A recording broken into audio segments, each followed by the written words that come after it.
सोचा नहीं जहरीले डोरे कुछ होए तो गाली दूंगी जान लीजिए हो नीचे वाला में काला धागा बांध लीजिए हो नीचे वाला में काला धागा बांध लीजिए। देखो हमरे फेरा में मत पड़ो।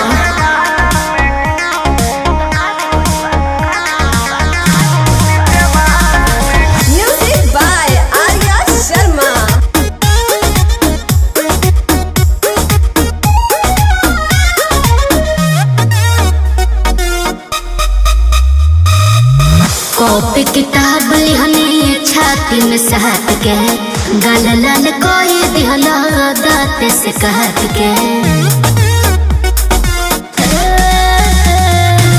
लाल लाल ओठ तोहार लागत गजरा अच्छा में लगा के रानी चलो तू गजरा तो का दिक्कत बा रिक्स बढ़ल मार्केट में जान लीजिए।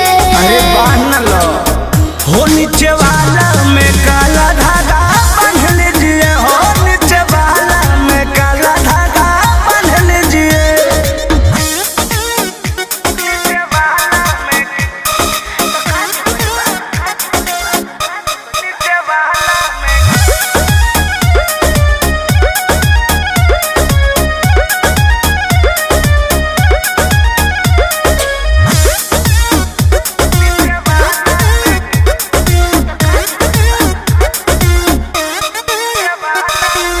कृष्णा बेदर्दी पर मुझ के भिलेली ऐसे अकेले रहुआ रिक्स जन खेली हर बर्बाद हो जाए।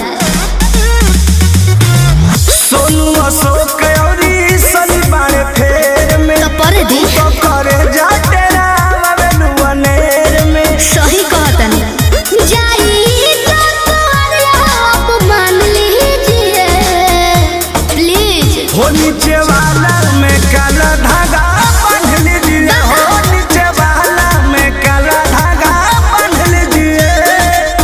चलतनी पढ़े हम तोहरा जोरे केहू के सोचा नहीं जहरीले डोरे कुछ होए तो गाली दूंगी जान लीजिए।